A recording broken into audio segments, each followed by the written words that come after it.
सध्याचं युग हे स्पर्धेचं आहे आणि यामध्ये कोणतेही दुमत नाहीये. आपण सध्या राहत असलेल्या घरापेक्षा अधिक चांगलं घर असावं, सर्व सुखसोयी एकाच जागेवर असाव्यात, या विचारामध्ये प्रत्येकजण गुंतलेला आहे. प्रत्येक वेळी स्पर्धा ही दुसऱ्यासोबतच असली पाहिजे का, तर असं काही नाहीये. काही वेळेस ती स्वतःसोबत देखील असते. चाळीमध्ये बालपण गेलेल्या तरुणाला बिल्डिंगमध्ये राहायला जावंसं वाटतं. बिल्डिंगमध्ये राहायला असलेल्या व्यक्तीला आता मोठ्या टॉवरमध्ये जावंसं वाटतं. टॉवरमध्ये असलेल्याला आता अधिक सुखसोयी असलेल्या टाउनशिपमध्ये जावंसं वाटतं आणि यासाठी ते कष्ट देखील करत असतात. मात्र या स्वप्नांचा पाठलाग करताना फक्त पैसे असून चालत नाहीये, तर त्यासोबतच योग्य व अचूक माहिती असणं आजच्या जगात खूप महत्त्वाचं झालंय. घर खरेदी हा आयुष्यातील एक मोठा निर्णय असतो. पहिल्यांदा घर खरेदी करताना काही सामान्य चुका केल्या जातात, ज्या भविष्यात महागात पडू शकतात. शिवाय त्या चुका बदलता येणं देखील कठीण होऊन बसतं. त्यामुळेच आपण आजच्या या व्हिडिओमध्ये अशा काय 10 चुका आहेत की ज्या घर घेताना टाळल्या पाहिजेत, यावर माहिती देणार आहोत. सगळ्यात महत्त्वाचा टॉपिक येतो तो म्हणजे बजेट न ठरवता घर शोधणं. बऱ्याचदा असं होतं की आपण जाहिरात बघून किंवा नातेवाईक किंवा मित्रांनी त्या प्रोजेक्टमध्ये घर घेतलंय ना, म्हणून आपण देखील तिथे जाणं पसंत करतो. अशा वेळी आपण त्यांची मासिक मिळकत, त्यांची असलेली सेव्हिंग, त्यामुळे त्यांना तिकडे जाणं शक्य झालंय याचा विचार न करता ब्रोकरने आपल्या सोयीनुसार मिळवून दिलंय ना, म्हणून खुश असतो. पण मग जेव्हा EMI देण्याची वेळ येते तेव्हा मग सर्व बजेट कोलमडतं. त्यामुळे आधी आपलं बजेट पूर्णपणे ठरवून घ्या. त्याची पडताळणी करूनच आपल्या स्वप्नातील घरासाठी पुढाकार घ्या. या पुढचा पॉइंट आहे तो म्हणजे गृह कर्जाच्या पर्यायाची तुलना न करणं. सर्वसामान्य माणूस त्याच्या आयुष्यात एकदा किंवा जास्तीत जास्त दोनदा गृह कर्जाच्या फंदात पडत असतो. मात्र ते देखील करत असताना आर्थिक निकषांचे अनुमान न लावता मिळेल त्या बँकेतून किंवा वित्तीय संस्थेकडून गृह कर्ज घेण्याकडे त्याचा कल असतो. अशावेळी बाजारामध्ये अन्य देखील चांगले पर्याय उपलब्ध आहेत, जिथे आपले नुकसान कमी होणार आहे याची माहिती इतक्या उशिरा मिळते की त्या विचारात पश्चाताप करण्याशिवाय त्याच्याकडे दुसरा पर्याय नसतो.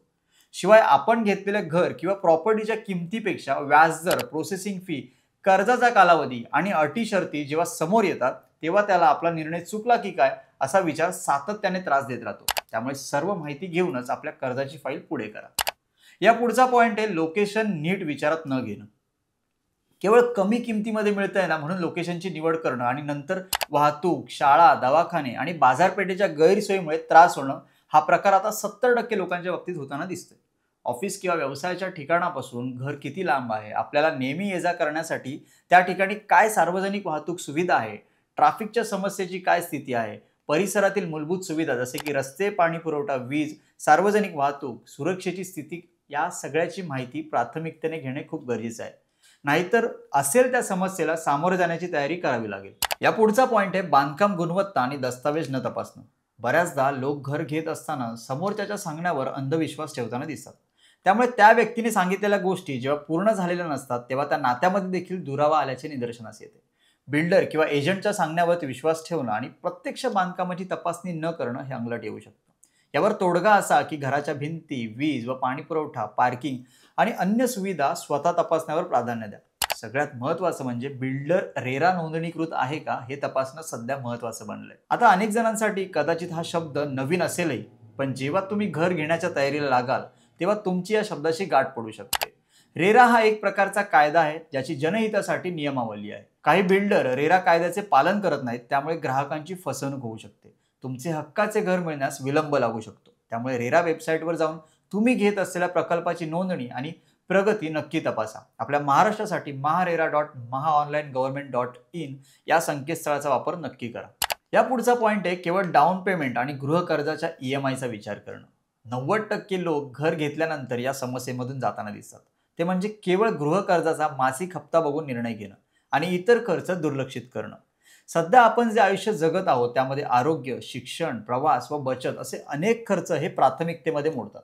अशावेळी फक्त होम लोन देण्याइतके पैसे येत आहेत, पगार नंतर वाढेलच, हा आविर्भाव अनेक वेळा नडताना दिसतो. शिवाय घराच्या किमतीशिवाय stamp duty, registration fee, maintenance खर्च, इंटिरियर डिझाईन यासारखे अतिरिक्त खर्च लक्षात घेतले पाहिजेत. या पुढचा पॉइंट आहे भविष्यातील गरजा विचारात न घेणं. फक्त सध्या स्थितीत चांगली आहे ना हे पाहून घर खरेदी करणं आणि भविष्यातील गरजा विचारात न घेणं हे कारण पुढे जाऊन त्रासदायक ठरू शकतं. तुमच्या कौटुंबिक गरजा म्हणजेच मुलं, वयोवृद्ध पालक, कामाच्या बदलत्या संधी याचा एक आढावा घेऊन पुढचे पाऊल टाकले पाहिजे. आपण घेत असलेल्या प्रॉपर्टीची भविष्यातील विक्री किंवा भाड्याने देण्याची क्षमता लक्षात घेऊन एका चांगल्या व्यवहाराला तुम्ही सुरुवात करू. पुढचा पॉइंट आहे पुनर्विक्री मूल्य विचारात न घेणं. आता घर घेतलं म्हणजे मरेपर्यंत आपण तिथून काही हलणार नाही अशा विचारात आपण घर घेत असतो. काही ठिकाणी घर घेताना त्याच्या भविष्यातील किमतीचा अंदाज घेत नाही. त्यामुळे घर विकताना नुकसान होऊ शकतं. परिसरातील मागणी, प्रकल्पाचे स्थान आणि भविष्यातील विकास योजना समजून घेऊन व्यवहार करणं फायदेशीर ठरू शकतं. या पुढचा महत्त्वाचा मुद्दा असा आहे तो म्हणजे कायदेशीर कागदपत्र नीट न वाचणं. विकासक आणि एजंटवर विश्वास ठेवून सर्व कागदपत्रे नीट न वाचता सही करणं जोखमीचं ठरू शकतं. गृहमंजुरी कर्ज, बिल्डरचे क्लिअरन्स सर्टिफिकेट, ताबा प्रमाणपत्र, 7/12 उतारा यासारखी कागदपत्रे तपासा. याशिवाय रेरा प्रमाणपत्रही तपासा. तुम्हाला शक्य नसल्यास कायदेशीर सल्लागाराची मदत नक्की घ्या. यानंतर घरोघरी एक मुद्दा समोर येतो तो म्हणजे घाई गडबडीत निर्णय घेणं. बऱ्याच वेळा आकर्षक ऑफर किंवा डिस्काउंट पाहून किंवा एजंटच्या दडपणामुळे घाईत घर खरेदी केलं जातं. अशी संधी परत मिळणार नाही असे बऱ्याचदा सांगितले जाते. अनेक गोष्टी अशावेळी लपवल्या जातात. त्यामुळे किमान 2 ते 3 पर्यायाचा अभ्यास करा आणि नंतर निर्णय घ्या. लिमिटेड टाइम ऑफर आहे किंवा तुरंत बुक करा यासारख्या युक्त्यांना बळी पडू नका. पहिल्यांदा घर खरेदी करताना योग्य नियोजन आणि बारकाईने पाहणी केली तर मोठ्या अडचणी टाळता येतील. योग्य बजेट, लोकेशन, कायदेशीर कागदपत्रे, पुनर्विक्री मूल्य आणि भविष्यातील गरजा लक्षात घेऊन निर्णय घेतल्यास तुमची चांगली गुंतवणूक तुम्ही नक्कीच करू शकता. अशाच माहितीपर व्हिडिओसाठी आणि नवनवीन माहितीसाठी आमच्या चॅनलला नक्कीच सबस्क्राईब करा. धन्यवाद.